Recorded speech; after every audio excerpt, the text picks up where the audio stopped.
more of Catholic class. This time I'm talking about all the propagandas that have been put out against the Catholic Church, and there are tons of them. You know, when I grew up where I was from, a lot of people didn't like Catholics. And if you ask them, where do you get all of that? It's been passed down from one generation to the next.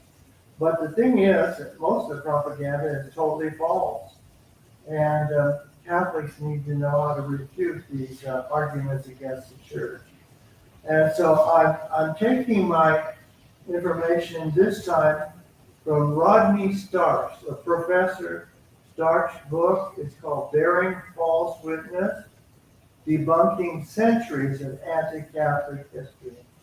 And what I like about the book is that Professor Stark is not Catholic, he's a Baptist. And he teaches at Baylor University in Waco, Texas, which is a very fine school. Actually, Waco is in my diocese of Austin, and their student body is about a third Catholic, even though it's a Baptist school. A very good school. And I remember once they had trouble with the student windows of the student union building were busted out, and they said, "You Catholics, you and your Hail Marys have caused us to have broken windows." But that was a joke. They were very welcome there at that school. So I think in the Baptist world, they would be considered more liberal on the side of their conferences and so forth. Anyway, so the book is called Bearing False Witness, and today I want to talk about the Crusades, because the Crusades have been thrown in the face of the church forever, and a lot of people are misinformed, terribly misinformed. This week we'll be talking about the Crusades, and then next week it'll be the Inquisition. I'm sure that you grew up hearing how terrible the Inquisition was, how many people were tortured and killed, executed, but none of it is really true. But everybody believes it. It's just like, do you remember? There was a time, I remember it, when they were saying, Columbus had been very risky to sail ocean blue in 1492 because the earth is flat, and he was told that he'd fall off the edge of the world. He didn't believe that. He knew the world was round. The Greeks knew the world was round. A group of Protestants got together and perpetuated this myth just to make the Catholic Church uninformed, superstitious, and false. It was deliberately designed to do that. So, anyway, in this book, and I'll just read a bit of a paragraph. In the immediate aftermath of the destruction of the World Trade Center by Muslim terrorists, frequent mention was made of the Crusades as a basis for Islamic fury.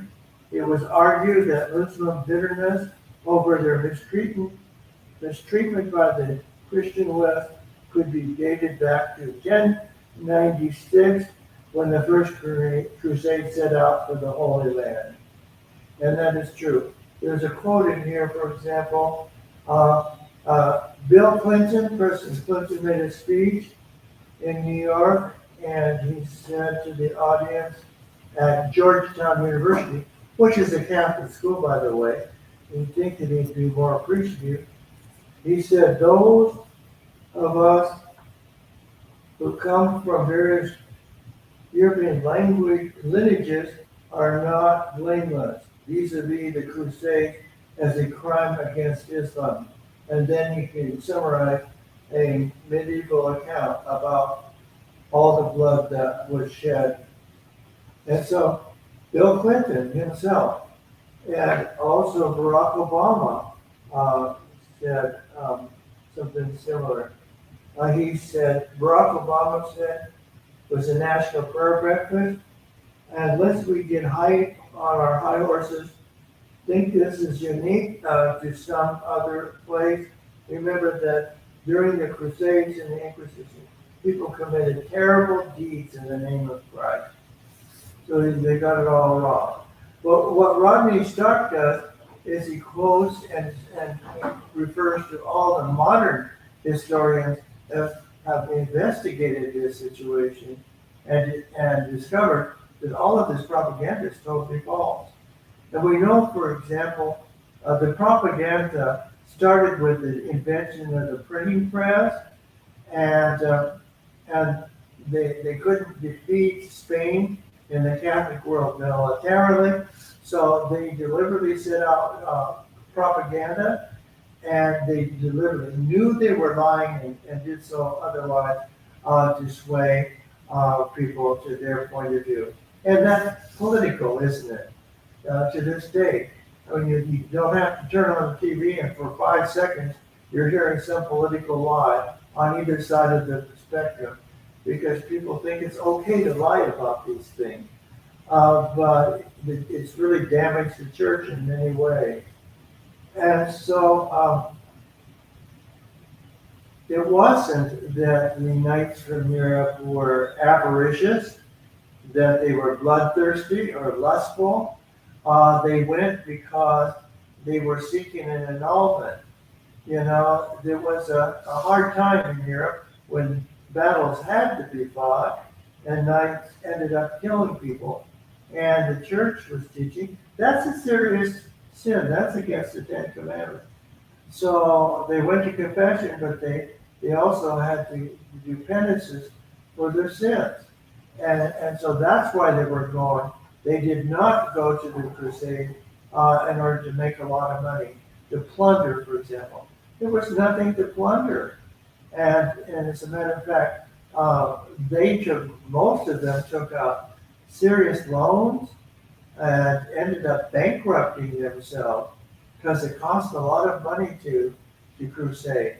You had to take your horses, and horses that in themselves were very expensive, and to feed them and transport them cost a king's ransom in terms of treasure. And so they lost money on the crusade, but they went because it was the thing to do. And it was an issue of honor. You know, around the whole issue of knighthood was to fight for honor, with honor, and so forth. And so that's the reason they went. And so the Crusades were called by Urban II, and they also said that these Knights Muslims were slaughtered by bloodthirsty Christians. And see, the thing about it is that propaganda is all over the Middle East, and that was brought up time and time again. I remember when they bombed the subway in Seville, Spain. They said that's payback for what Christians did to the people of Spain by pushing the Moors out, and what happened during the Crusades. As you know, the Reconquista of Spain, that is, to push the Moors further and further south until they were ousted from Spain, was a crusade. It was officially a crusade as well. So not all crusades were in the Holy Land. There were the Knights, Teutonic Knights, that fought wars and for conversion up in the Baltic states, and had nothing to do with the Holy Land as well. Those countries like Latvia, Estonia, Lithuania, and so forth. That's where they did all of their fighting, not in the Holy Land. But it was a crusade. As a matter of fact, the crusade against the Albigensians, or the Cathars, was there was a heretical group who were destroying the church, and they called it crusade up there. It was in France, in mid and central France. So not all crusades went to the Holy Land, but that's what we're talking about here, are those who did go to the Holy Land. And it was said that they were such nice people that how could Christians do such a thing, but it has in, um, here's part of his speech that he preached the crusade. Many of God's churches have been violated. They have ruined the altars with filth and defilement.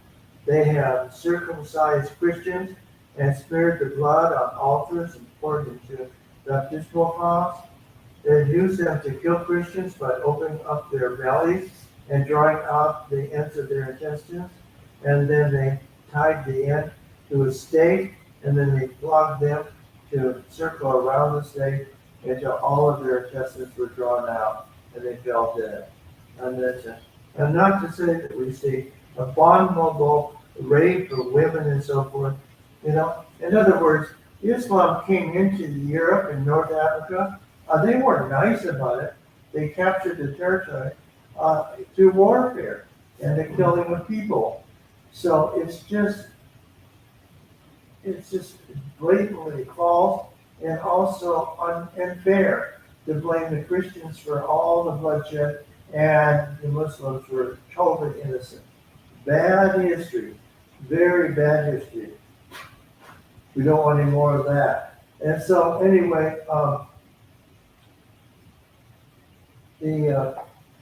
the Christians then were successful at the First Crusade. They gathered their troops together and they were transported by ship to the Holy Land. And there they fought to free Jerusalem. And in the First Crusade, they were successful. They did capture the city. And there were some deaths in the city because in those days they would make a plea when you conducted a siege against the city. They would say, if you surrender now, you'll be spared. But if you don't, then you won't be spared. That was always done in every case. The Muslims did that, and the Christians did that. And so they did not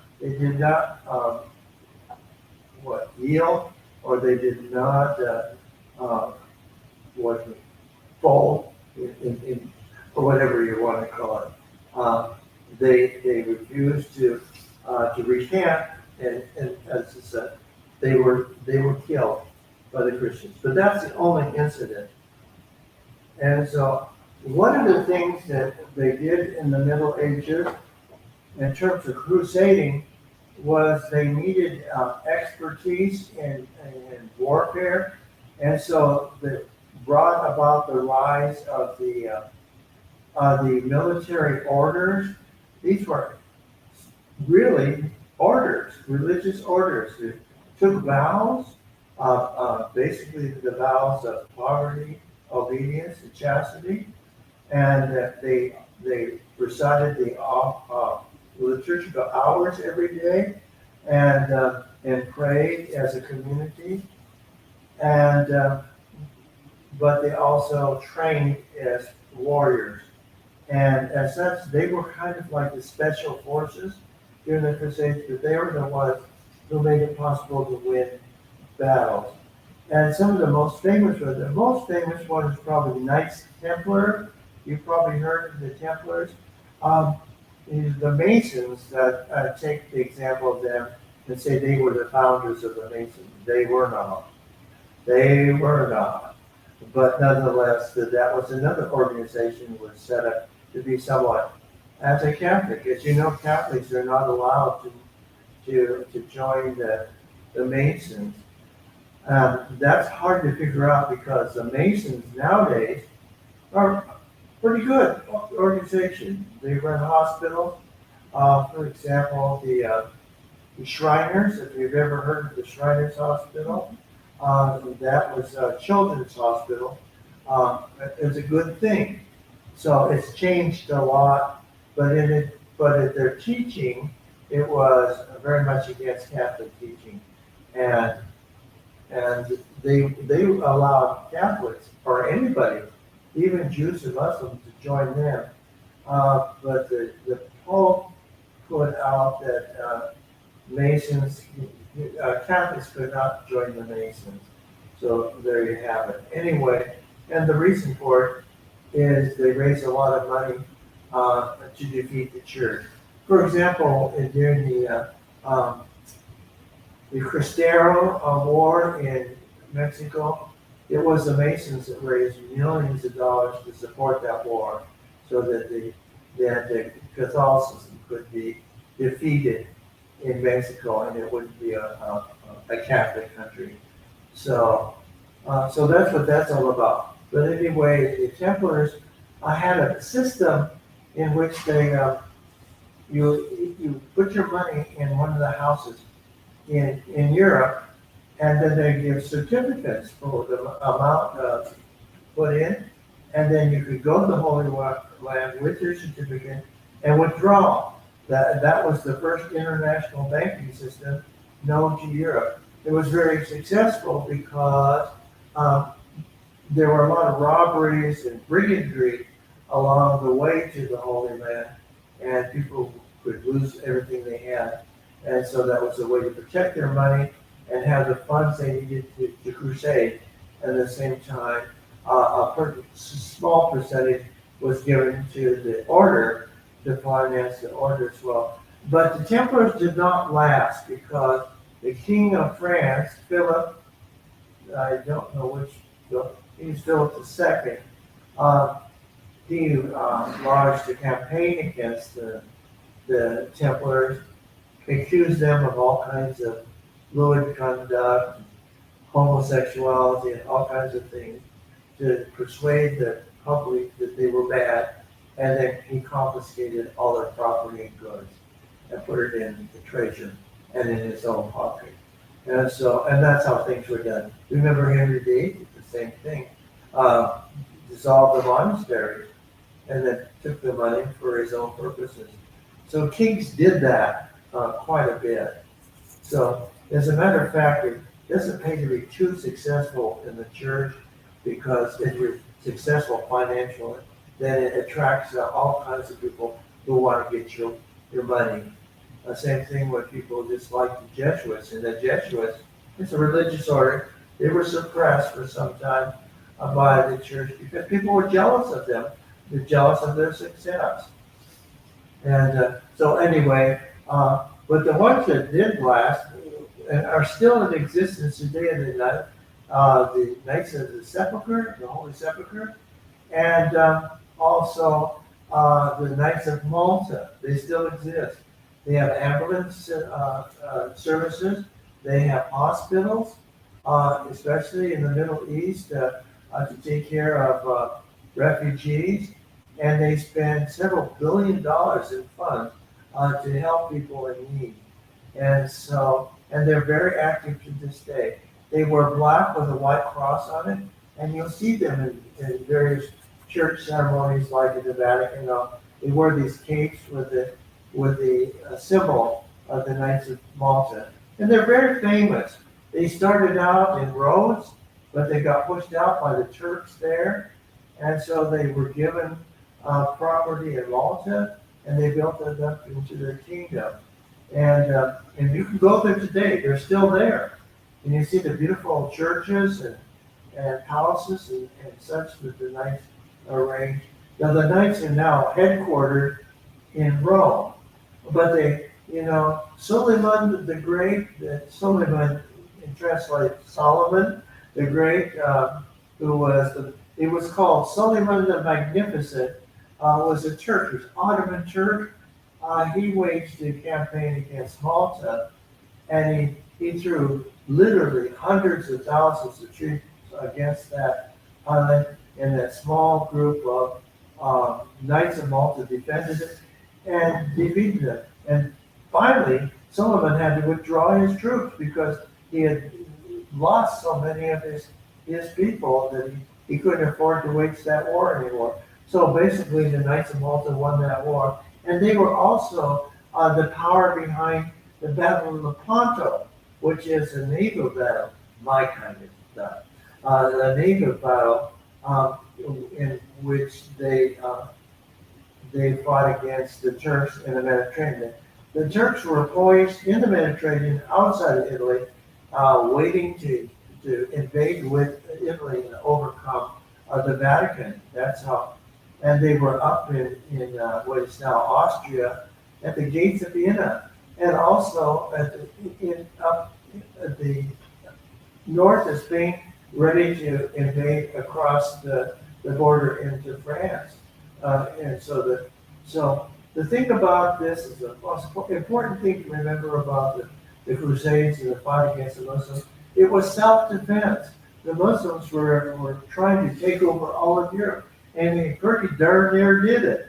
And so it was heroic. If it hadn't been with these knights and these crusaders, we'd all be Muslims. Not that I want to say anything against Muslims, but we would all be Muslims because when they take over, you know. And so it was a war. There were wars of self-defense, and they were doing a siege against Constantinople, which was the eastern side of the church under other leadership, and they called for help. And Pope Urban called a crusade to go and save them from destruction. So that's why the Crusades were waged against the Muslim world. And so the Knights of Malta then still exist. They're still doing all kinds of good work. And it's usually centered around battle and wars, war refugees, and supporting them, because that's what the Crusaders did. They originated in Jerusalem. They were called Hospitallers because they had a large hospital in the city of Jerusalem where they cared for pilgrims who were sick or injured, and also for crusaders. It was the hospital that they took care of the injured as well. And they ran that hospital. And they still run hospitals to take care of people. So they're quite glorious. And I'm really into that because I'm from Wyoming and we have lots of horses. And I like things like knights and horseback and stuff like that. It's a guide thing, you know. And the horse that favored during the Crusades was the Frisian horse. I don't know if you've heard of Frisian. They're large, big horses, big like Clydesdales and things like that, because it took a very heavy horse to support the weight of a knight and with all his armor and so forth. And so I just find this all very interesting. And there was one, I had unfair to mention all the knights, but there was one Muslim, and his name was Saladin, and he was very successful in the war and was able to defeat the Crusaders on many occasions. This didn't take place during the First Crusade, though. That did further down the line. Other famous Crusaders were King Louis IX of France, who was Saint Louis. That's where we get Louisville and St. Louis, Missouri, named along the Mississippi. We have French saints because the French were prominent in that part of the United States at the time. And so, and he fought several crusades. He left. He was very famous for being a very kind and solicitous saint for his people. He himself robbed his own food pantries and took the food out to the street to feed the poor. And he was a great father. He had something like 9 or 10 children, and he taught them well. And there are a lot of records of what he actually taught them, letters he sent to them and so forth. And he told his son, who would follow him as king, to trust in God and don't abuse the people, and you'll be successful. And he did that. He was successful. So St. Louis is a very, very popular saint in the church, but he was killed actually in a crusade. It was the Fifth Crusade that he was killed in, and it wasn't in the Holy Land, but it was in Egypt. And so St. Francis is also noted for the crusade. He went down and tried to convert the Sultan.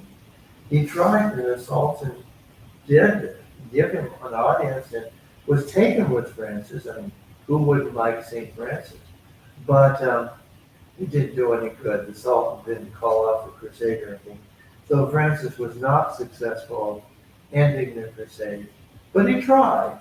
So those are a couple of people who are very famous. Richard the Lionheart, King Richard the Lionheart. He's very famous for using England as an ATM and to supply his, but he never spent a day in England. That comes from the 1066 when the Normans took over England, and he was a Norman. He was a Norman king. So as a matter of fact, he was captured in working his way up the Danube in what is now Austria, and was imprisoned there uh, for some kind of bounty that as a matter of fact, is a kidnapping sort of thing. And England paid off his ransom, and so it's really odd because Richard the Lionheart's statue, it's a Equestrian statue, is outside of Parliament, and he's figured or pictured as a hero, a heroic king. But actually, the British just can't stand him because all he did was bankrupt England and should have sold his license, and that wasn't successful in the end anyway. And so those are some of the personalities involved in the Crusades as well. There were some orders like the order that fought the Crusade in. There were two of them that fought the Crusade in Spain. One were the Knights of Santiago, and the other one was the military. It's just simply called the Military Knights.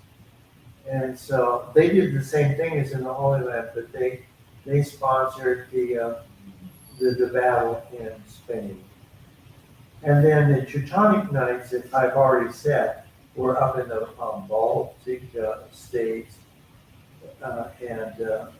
and were successful there, but they were dissolved as the Reformation was going on eventually, and they were subsumed into what is now northern Germany.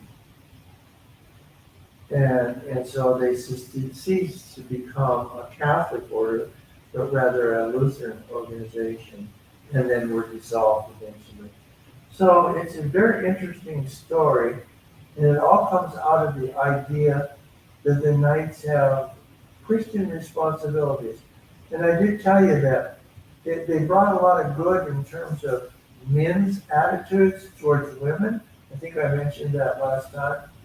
That because the Knights were encouraged to fight for their ladies' honor, and that became a popular example to all men in the society.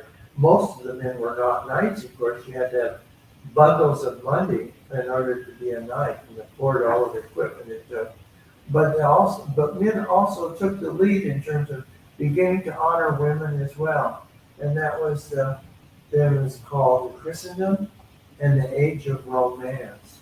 It was the age when men were encouraged to woo their lady fair, and so they're all built upon the Crusades. A lot of stories to, the Lord of the Rings is based on crusading as well. Like Bilbo and his crew of hobbits go along and to another land to win battles and so forth. So Tolkien wrote a very good story, but it's actually considered one of the greatest literary works in all of Western literature. It's very well done. I don't know if you've read The Lord of the Rings. I keep trying. I give up about halfway through, but it's really well done. And the movies, Jackson's movie, The Lord of the Rings, was pretty accurate, very close to the book. Now, Amazon has a new Lord of the Rings. It's called The Power of the Ring, and and it has nothing to do with the reality of the story. And of course, the church was cut out of it entirely, and the church was a big part of why the Crusades transpired in the first place. So I'm done now. I have to give credit to the crew, and that is Tiffany is the new Cherie of our parish, and she's recording this today. And I've been out of practice, so I kind of all over the place. But y'all join us, will ya? Come back, you hear?